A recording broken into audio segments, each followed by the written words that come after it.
VIP People TV, VIP People TV, le site des grands événements partout à travers le monde. Abonnez-vous et cliquez sur la cloche de notification pour recevoir d'autres vidéos. Pour vos pubs et reportages, n'hésitez pas, appelez tout de suite le 77 106 85 24. VIP People Dal, fallait lépp di leere. Bonsoir messieurs, dames.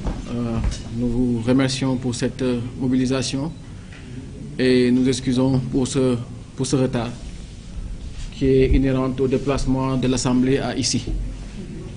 Comme l'a si bien dit dans son introduction l'honorable député Ayib Daffé, enfin, le président de l'Assemblée a convoqué aujourd'hui une réunion du bureau après presque 4 mois de léthargie.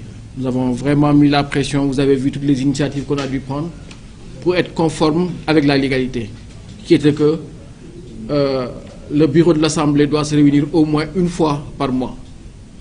Bien entendu, lorsque la réunion a commencé, la première chose que nous avons dû faire, c'est d'interpeller le président sur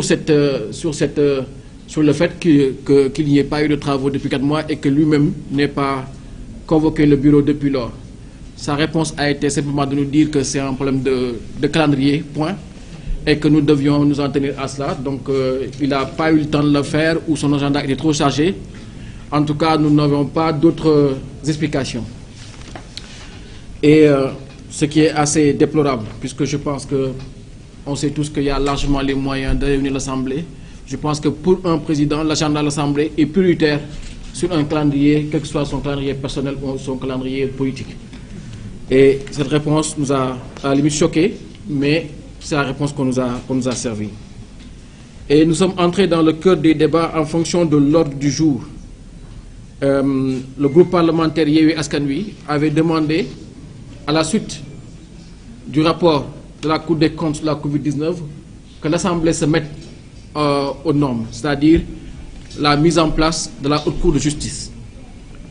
Le bureau de l'Assemblée a validé cette demande et l'insistance de notre groupe politique a payé. Dès la prochaine session, sur proposition des groupes parlementaires, la Haute Cour de justice sera mise en place.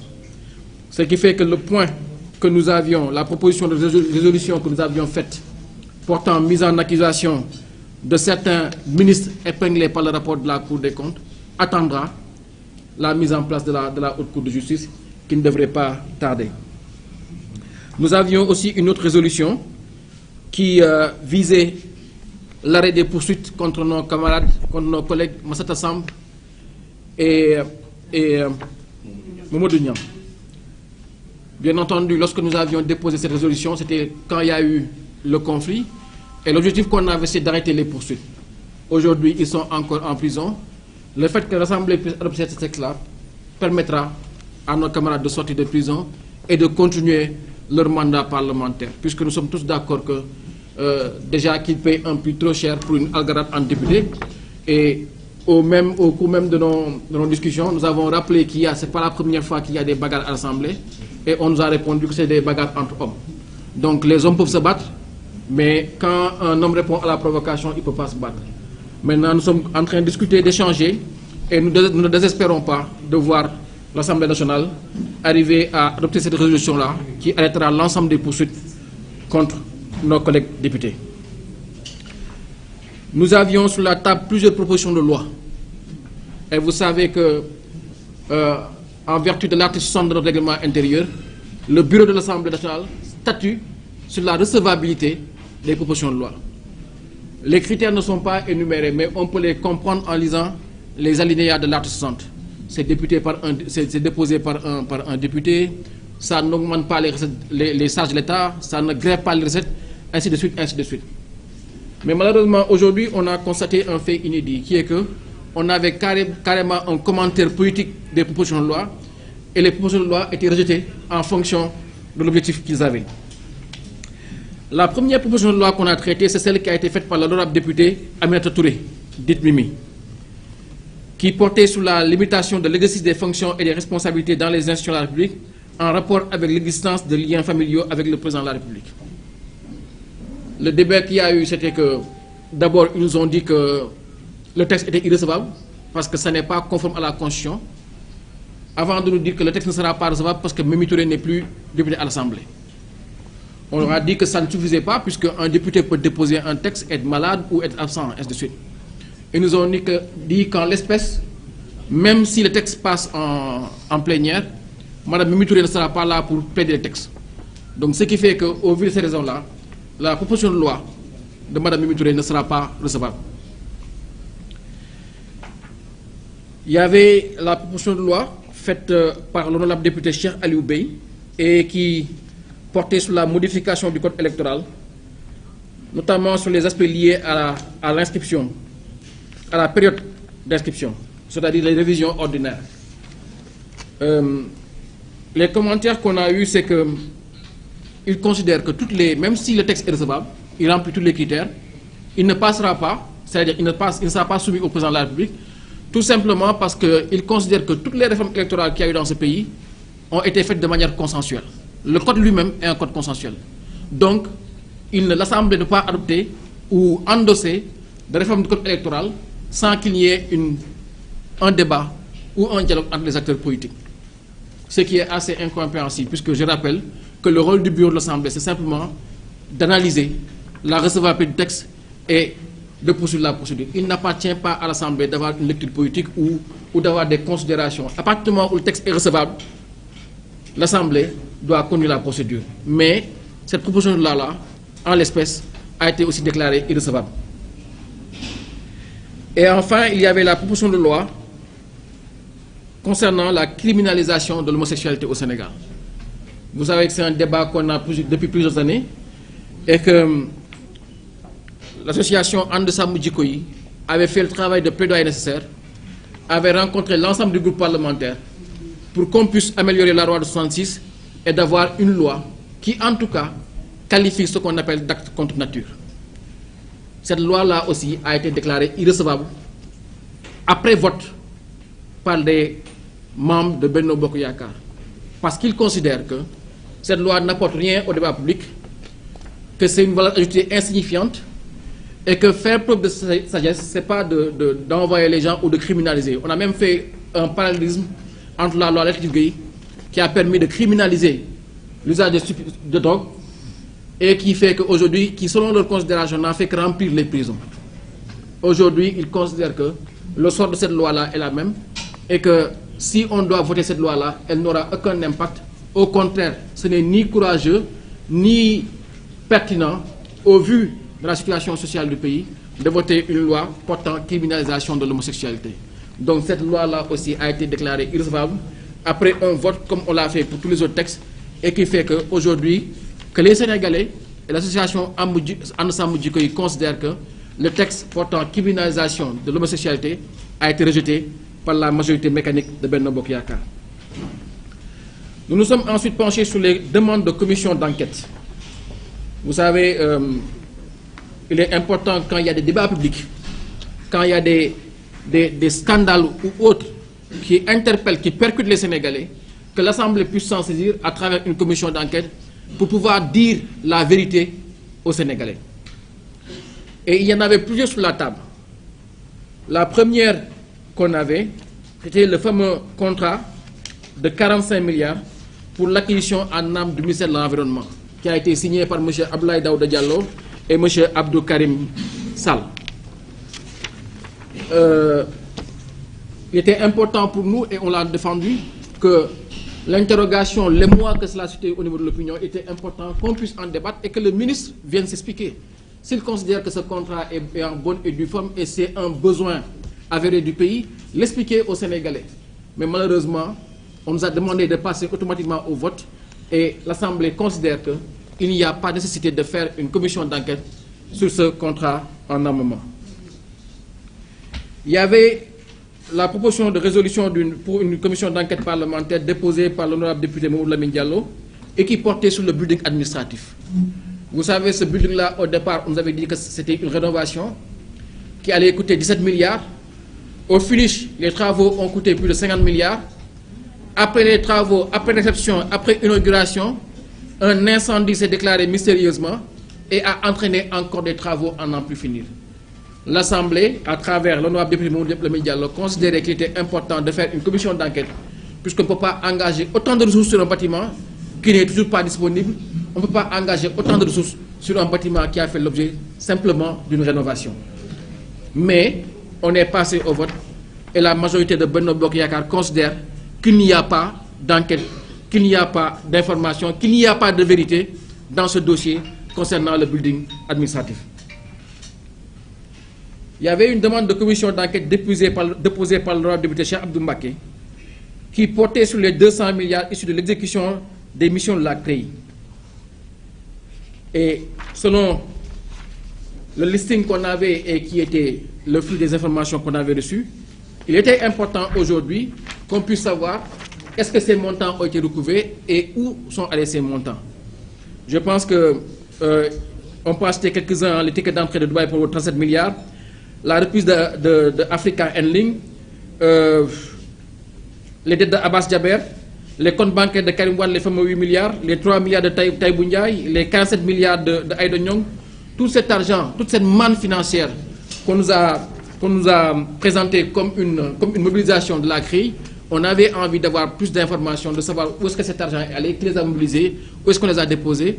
Mais par vote, la majorité de Benno Bokk Yakaar considère aussi qu'il n'y a pas de motif de faire une commission d'enquête sur les montants recouvrés par la CREI. On avait demandé, et c'est l'honorable député Guy Marius Sagna qui avait déposé, une commission d'enquête sur la situation financière et administrative de la Poste. Vous savez que depuis des années, la Poste est à l'envers, fortement heurtée par une gouvernance scandaleuse d'un responsable politique qui habite à Thiès. Aujourd'hui, la Poste vivote, on a chaque jour des mouvements sociaux.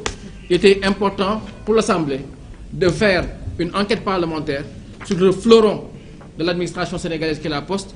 Mais comme on l'a dit, après vote, la majorité de Benno Bokk Yakaar considère que l'Assemblée n'a pas à faire une commission d'enquête sur la Poste.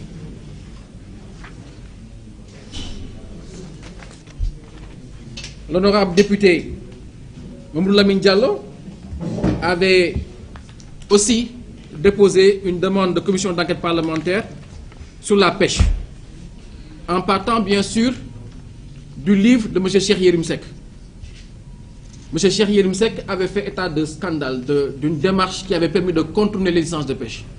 Ceux qui ont lu le livre ont pu noter que de plus en plus, les bateaux n'ont plus besoin de licence de pêche. Il y a des bateaux qui ont des licences de pêche et qui sont en train de piller nos eaux. Mais il y a aussi des bateaux qui ont été, par une mécanique administrative, identifiés ou nationalisés. Et l'avantage, c'est qu'ils ont accès à des espèces qui sont interdites par les licences de pêche. Ce qui fait qu'aujourd'hui, des espèces qui étaient dédiées à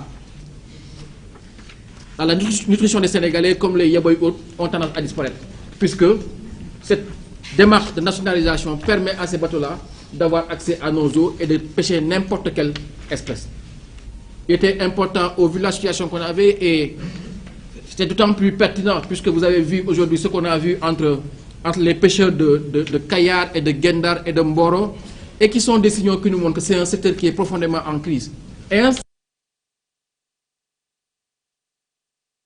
plus d'1 million de personnes dans ce pays-là, 600 000 actifs, et tout ce qu'on a autour en termes de transformatisme et ainsi de commerce, ainsi de suite.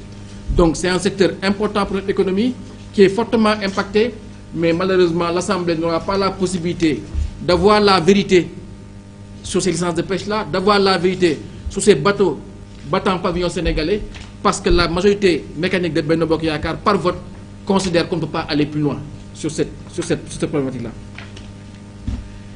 Il y avait une autre, toujours dans le même prolongement. Je pense que vous aussi, comme tout le monde, nous avons pu lire le livre de Cheikh Yérim Seck qui avait fait état de scandales sans nom dans le domaine de l'énergie, avec surtout la centrale à charbon de Bargny, gérée par la CS en contrat avec la Sénélec. Et ces propos étaient vraiment dignes étaient inacceptables, puisque les preuves étaient là flagrantes avec des factures et tout. Et l'affirmation était là claire. Nous avons voté un budget où on nous a dit que dans ce budget-là, il y a plus de 600 milliards d'efforts pour appuyer les Sénégalais. En nous disant que, avec ces 300 milliards, surtout dans le secteur de l'énergie, on n'aurait pas à augmenter le prix du carburant et que cela permettrait aux Sénégalais de pouvoir amortir le choc de la hausse des prix des denrées de première nécessité. Dès qu'on a voté le budget en décembre, je pense que c'est au mois de janvier que le prix du super a augmenté. Et aujourd'hui, après les déclarations de M. Yérim-Seck, il était important qu'on puisse avoir une commission d'enquête parlementaire pour savoir qu'en est-il de ce contrat, puisque ces affirmations sont claires.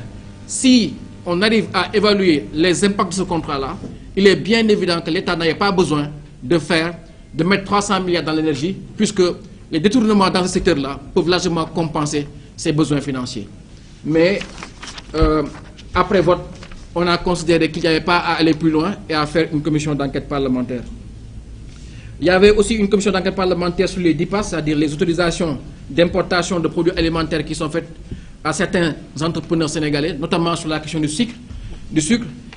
C'était très important pour nous, puisqu'on a commencé tout un travail sur la question de la viabilité des prix en analysant toutes les structures de coûts. Là aussi, on s'est heurté à un mur. Il n'y aura pas de commission d'enquête parlementaire sur cela. Et enfin, il y avait toujours une autre demande de commission d'enquête parlementaire sur le matériel militaire avec le courtisan israélien. Je pense que j'en ai déjà fait état. Donc, toutes les propositions de loi qui ont été faites par l'opposition ont été rejetées.